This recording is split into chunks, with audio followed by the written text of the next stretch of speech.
and welcome to Friday Cafe. Today our topic is early literacy, and what is early literacy?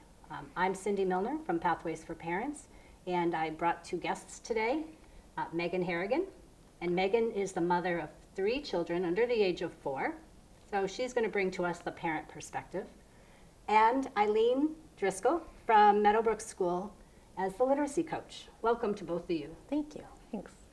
So, Eileen, what is early literacy? I mean, we know that it's not pushing babies to be reading while they're in diapers. Right. But what is it? And early literacy is not early reading, which I think sometimes is a misunderstanding. So really, literacy begins at birth and flows right up through, throughout life, basically.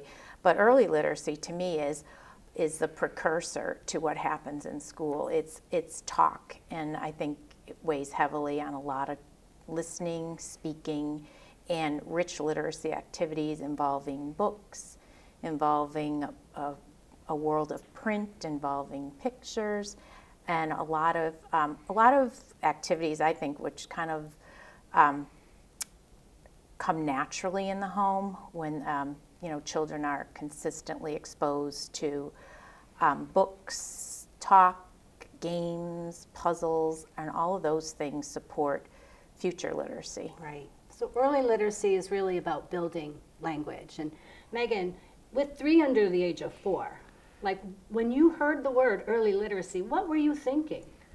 I wasn't quite sure. I know we talked a little bit. We make sure we introduce books and different things, but I thought it was going to be the reading or recognizing of letters and stuff. But what we do with the finger puppets and the different types of play and puzzles is accurate. We're looking at the page to see what's on it instead of maybe just the words. My husband and I read the words, and the kids get to point and go from there. Yep. And you have a 1-year-old, a 2.5, and a 3.5. Yes. So life is fun in your house, yes, right? Yes, it is. There's lots of stuff going on. Yet literacy is really, like you said, it's about making that ma ma ma, da da da sound right from birth. Mm-hmm. It's the formation of the sounds and the letters and communicating by facial features and reading. Reading is part of that, but it's not the only part. Mm-hmm. So right. That's a great and I thing. think what you said about play, Megan, is really important because we learn so much from playing. Playing is such an important part of early literacy, and pretending that we're someone who we're not, and just the constant babbling and talking. Right. Role playing, modeling, all of that. Megan is part of the Children's Museum in Wilbraham. Yes. And lots of pretend play going on there. Yeah. Recently, we have a picture of your kids, Yep. 2 of the 3 children, in the post office. Yes. And how does that fill in the blank for literacy? Do you feel that contributed? Yeah, absolutely, because we went from, post offices, just mail that mom gets every day, getting the bills, to, there's shipping, there's stamps, there's weighing. So we've talked about a lot of different concepts, which is a whole new set of vocabulary for them.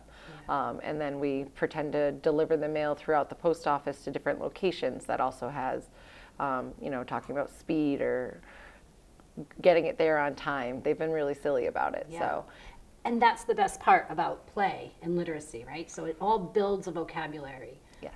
And that post office, when I saw Max kind of leaning through the window, handing out those letters, that Right. was just... and he's asking for money now, and it's a concept he doesn't have, but it's another vocabulary. I can now say dollars, coins, how much, and the question words are starting to come. Right. So it's developing his social language. Yes. That's important, right? And how about from a literacy perspective coming from school? Is that... Well, I think what Megan's talking about doing at home really supports what we're trying to do. I'm in a building that we're pre-K through 2nd grade. So when our pre-K and kindergartners come, a lot of what is happening in your home continues to happen there. Right. So there's a lot of play going on, role playing, and it's language and speaking, listening, reading, writing develops along a continuum. So the work may look a little bit more sophisticated as far as, letter identification, voice to print match when reading. But the children's development is so vastly different even in one particular kindergarten classroom, so their learning is really and instruction is differentiated based on their experiences and where they are. So we kind of take them from where they are and move them forward. Yeah. Megan, earlier we were talking about the books on the table and how you read and how you were kind of given some instruction to read. Yeah, so my son had a little trouble speaking, so we've been working with an early intervention speech coach, and we would originally just do bedtime stories, and I didn't know that there was a proper way to do it or a different way to do it. We would literally read the pages, turn the pages for him, and kind of speak at the child. We've changed our way we do things, and they hold the books. They point at the books. If we're gonna read it, we read it, and then we're like, okay, where is the hat? And they point along as we go, and we have them help turn the page. They're learning now. I understand that they're learning, to turn the page. The books go from right to left. We also know to follow the words. I kind of point at the words. So I think he's now getting it. It's taken a year, but he's only 3.5. Yeah, so but it's right. But I understand what I was doing that it improved our reading, and it's helping immensely for the other two. The other two are already very excited in books. My daughter, who's 2, will pick up books all day long and just flip through them by herself. And she must be looking at the pictures and recognizing words and talking about the pictures, not the word, not what's going on in the story. So it's a great thing to have in the home. Yeah. Making up the words to pictures is a great tool. Using the context of pictures to frame your story. I brought this particular book with me because I love the flaps, right? And many parents take these flap books and will put them on a shelf away from where the child can reach. But it's really taking that moment to instruct little ones, really little ones, how to handle books, right? That's exactly, the beginning. And that's book handling is such a big part of early literacy. That's a big part of early literacy. And with this flap book, what I try to tell parents to do is, and it's to demonstrate, so it says, inside my boots I have, and then you lift, the word is toes. But then we lift the flap and we push the flap down and tap to make sure that understanding of handling that flap, we're not going to rip it. But book handling, so flap, push that down, tap, gives them that really reminder that we want that little tab to stay down. So these kind of flap books are great. Kids love filling in the blanks when you do open it. That's another way to see them read a book. Yeah. So we use the flap books. It turns out that it's their favorite, and it wasn't my favorite book to buy or to have in the home because I worried about the ripping of the pages. And we've gotten there, not all the time. I have the tape nearby. Right. But Absolutely. it's more important to learn to like books than to worry about the care sometimes too. Yeah. Right. And then later on, too, especially, there's so many great rhyming books out there, too, that modeling for them, with your intonation as you read along, how those words at the end of each sentence rhyme. So it's, that really helps them with their, rhyming later on once they're in So they school. hear it. They hear it. They hear the little lift in the tone, and then they're like, oh, those two words rhyme. Same thing when we're talking with very little ones, right? We're looking at a book and we come across the page that says, oh, the cow, what does the cow say? Moo, or a silly noise. Little ones don't really, I think they giggle, right? They hear that difference in tone, and that becomes their engagement with the book. Right. When you're reading a book and you're saying, the cow is eating the grass at the barn, there is no fluctuation of tone, so it doesn't engage them as much. Right. So that's great. So with early literacy is rhymes, songs, and poems also part of it. So we sing every night as well. Our bedtime routine is very long and tedious, but the kids absolutely love it. But it involves the songs. But now I've found that they are picking up. They can now sing "Twinkle Twinkle Little Star," which I wasn't expecting at this age, and it's the rhyming. Right. It's the words fluctuate. There's an end to the song. There's a beginning. Yep. So I didn't know if that was kind of part of it. Fun. I love that. Well, I can connect just a lot of what you're saying, Megan. I have 2 grandchildren, and they have a very strict bedtime routine that they love, and if we veer from the routine at all, you know, we have to read so many books, but they love to sing before bed as well, and they have their favorites. But Songs, yeah. And whoever learned the alphabet without singing it, right? Correct. Right. Who does that? No one. We teach the alphabet, but we remember it through the song. Yep. I know, even to this day, right? You'll get to the what comes before P. Let me sing the song. Right. So that Unfortunately. I can Can place remember. it, right? Yeah. So song really embeds it in memory, Yep. puts it into memory. So a lot of times when you're teaching language, using songs and poems and rich language is great. When I talk about rich language, I'm talking about, I think when you're saying, well, there's the barn, that's not rich. Rich language would be, look at the barn. It has a red roof and green doors, Right. So that, and even the language of talk when you're speaking, like I'll say to my granddaughter, "You look spectacular today." love that. And and then down the road, she'll say, "Grammy, you look spectacular today." So they remember, and the listening, it develops their listening skills, their memory, their vocabulary. Yep. Try to say something other than good job 12 times a day. Yes. Exactly. Use a different Yes. vocab there. Absolutely. Right. Or good job for something. Exactly. Do the whole sentence. Thank you for picking up your food or picking up your toys, the whole sentence. I was in the grocery store the other day and I heard a dad, the child was in that what and why stage, like what and why? So Dad, he says, this is a cucumber. Why? Because cucumbers are green. And I was cracking up inside, and I wanted to just say to that dad, great job. Yeah. Right? Not just because it's a cucumber. He really kind of Try to expounded explain. on it wasn't easy, because I No. think after the 10th or 12th Oh, why, yeah. Right. he was just didn't face him. I'm He not just sure kept how going. they learn that. Where are we there yet? And the why, they know that it irks you, so they'll continue it. But the why just happened around our house, and it's trickled through the 2-year-old and the 3-year-old, and I just grin and get through it. Right. But And one of the strategies I think for kind of looking at that and talking with your child about that is asking the question first. What is this? right. Let them then answer, and Right. then they may say why. Why. But engaging them with a little bit more language. Well, it's like why what? Like Why what's what? the rest of the question? So Right. which Yeah. it's fun. It's good. Yep. These early books lead up to, there were many different kinds of books, and some are books like this Dun, that dun, are dun. related to the early childhood piece. I always love books that kind of engage a child at a level of learning, right? So making it fun, like you said. This is one of my favorites, a mouse told his mother, because she's trying to get him to bed, and he doesn't want to go. So he says, but I want to be a pirate on a treasure ship. And the pictures are just great. But so she says to him, well, don't forget to take your towel.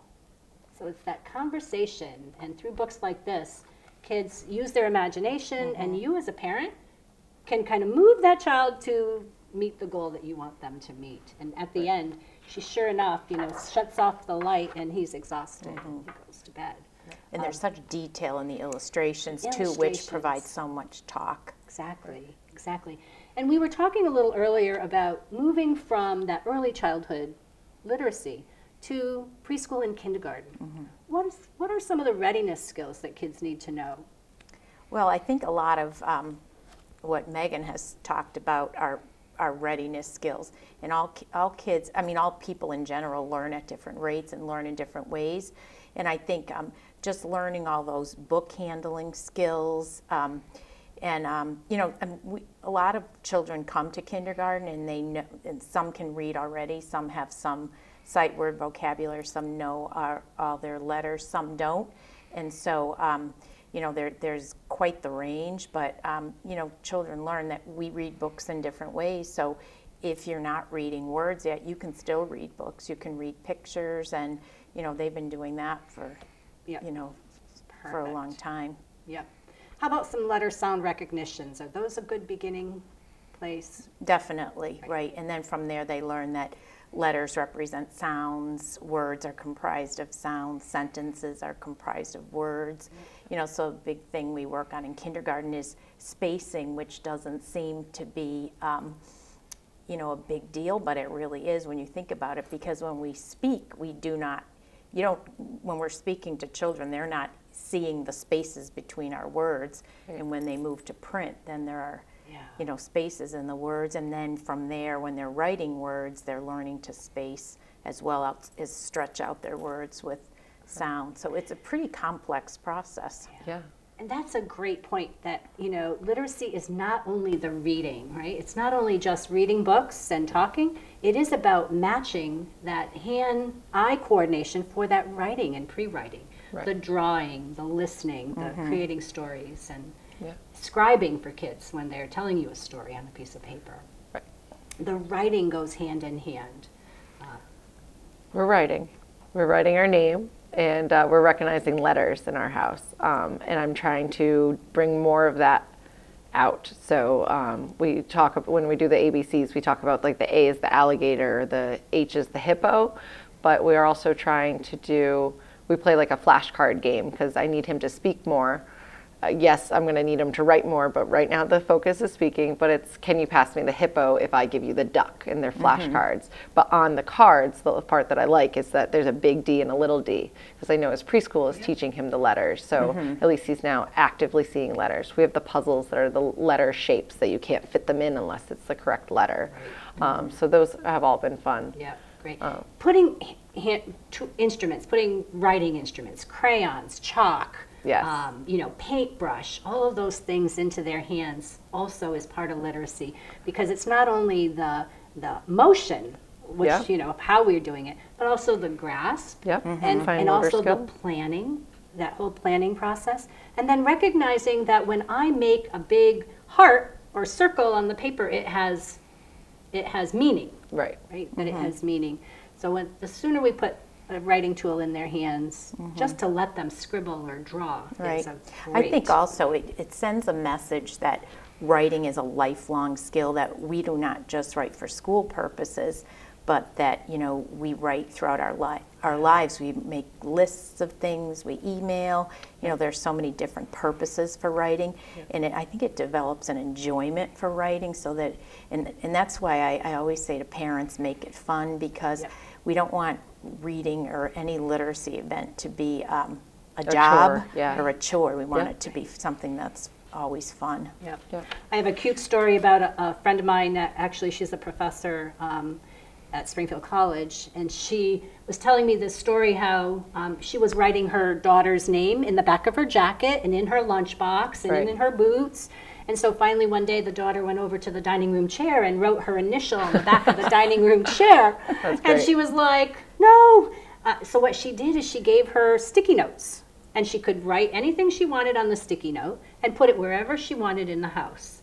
So it encouraged the writing, but, you know, encouraged it, of course, in the way that she wanted it to keep her house kind of free of what is that? Scribbles. What's that? Yeah, what's that stuff that you take off? Magic eraser. Eraser. Yeah. So those are great ways. You know, use those things for both literacy, writing and reading and language. All of those are built in. So let's move into this little other part. We talked about print-rich environments and talking and learning and using books and picture books. But now, what do you do if you're concerned about your child's development? Like Megan had some concerns about Max's speech. So what we know is that for communication, we need eye contact. We want to be sure our child, at the very youngest age, is making that eye contact, looking at your facial features, mimicking your sounds, mimicking your words. And then if they're concerned, like Megan, you went to early intervention to have the evaluation done. That's from birth to 3. After 3, what would they do?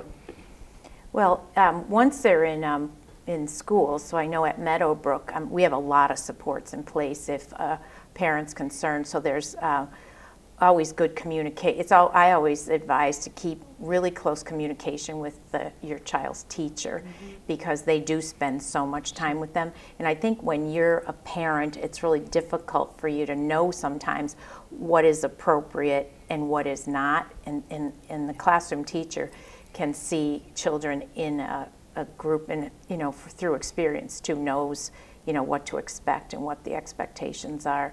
So, as I said before, though, there is such a range in a classroom of 5-year-olds that, everything's normal. It is, and so much of it is developmental. So we really need to make sure that we are instructing in ways that are developmentally appropriate. So, you may walk into a kindergarten classroom and it looks like everybody's playing, but there's really a focus on, what the objective is through play.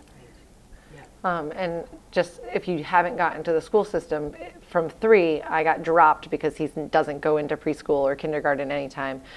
You can contact your school or your town for a screening. And then they can tell you what needs to be done, or they can help you get into the next program or the next grouping.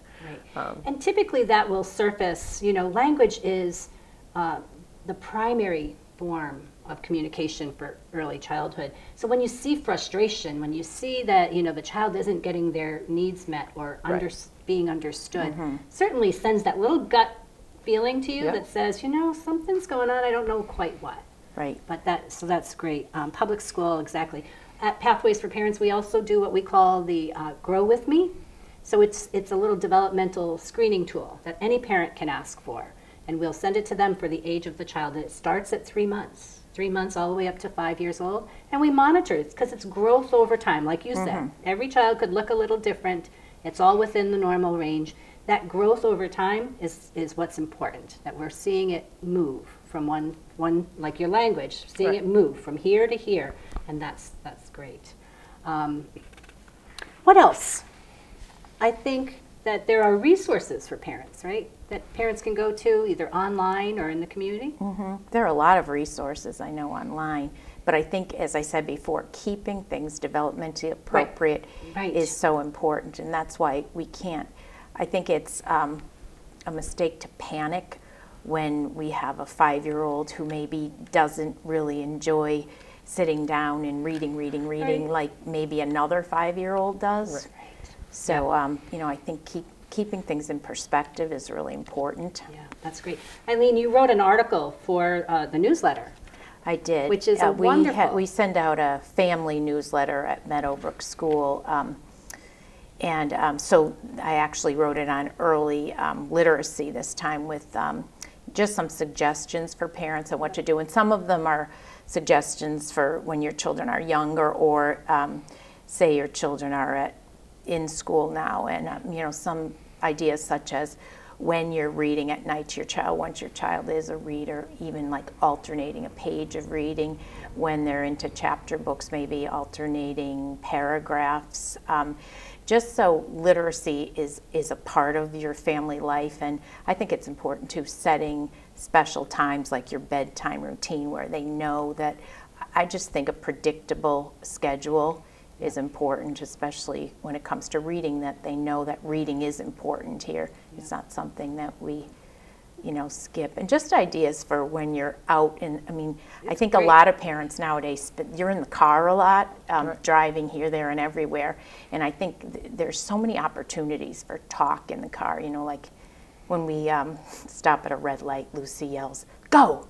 And I'll say, well, I can't go yet. Why not? And so now she knows, the green light means go, the red light means stop, looking at signs, and, so that, we're not watching videos in the car, but, when you're in the car, it's such a great time to have look all out these. the window and play I Spy. Exactly. Yeah. And they're Captive starting to tell me audience. things, That's or great. 20 questions almost, kid version. Yeah. Right. You have some. It's funny because we have the same resources. You talk a little bit about the Get Ready to Read online. Great website. It does engage the kids, and it's fun. And then there is a little piece at the end that's like a challenge that, the kids can identify. What do they think is the best written letter? What is this? Is this a key, or is this a, so there's that whole piece at the end. The other thing I found recently, which I really like, it's called Tumble Books.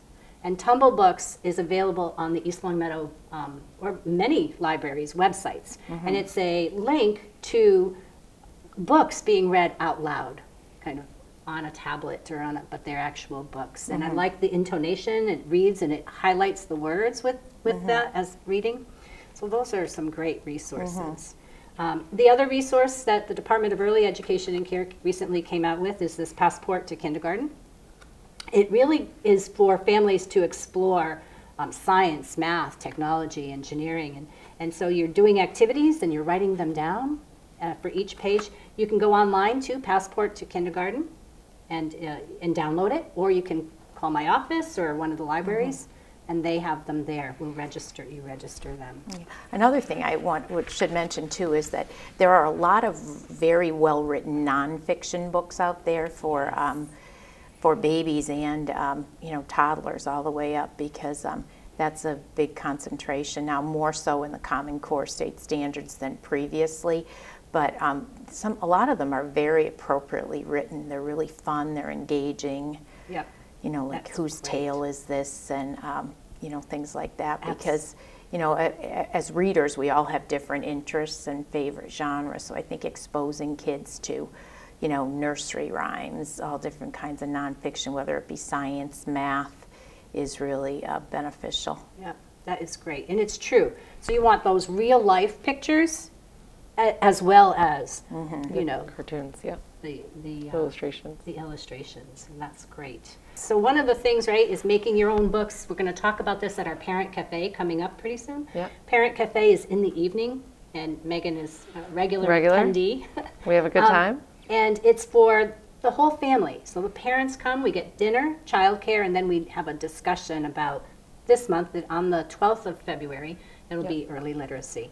What we're going to do in that session, as well as talk about this, is we're going to be kind of doing a craft about how do you take literacy into the home using pictures from families. Right. Well, the one thing that you touched on, but we write thank you notes, and I have the kids help in birthday cards. Yep. And we did like a Santa thank you note and a Santa list. And as they get older, I plan on having them help me with the grocery list, and because you said it's that everyday thing. It is the everyday thing. So that, and we always have the crayons and the markers out daily. So, but to give them a task or a goal, can you write down different things? We're not quite there, but it's on my mind at all times. You're growing with your children. Growing right? with my children and learning through it. You're Because learning to. believe me, I don't know everything. We learn everything from our children. Exactly. yeah. I can say that. Well, I want to thank you both for joining me today. Thanks. Thank you, Megan Cindy. and Eileen, thank you. If you want more information about early literacy, you can contact Pathways for Parents either at our website or call our office at 583-3527. Pathways for Parents is a state-funded grant called the Coordinated Family and Community Engagement Grant, and we service 8 towns surrounding Springfield. So there's one of me in every city and town in Massachusetts. So wherever you move, you can find us. Thank you for joining us.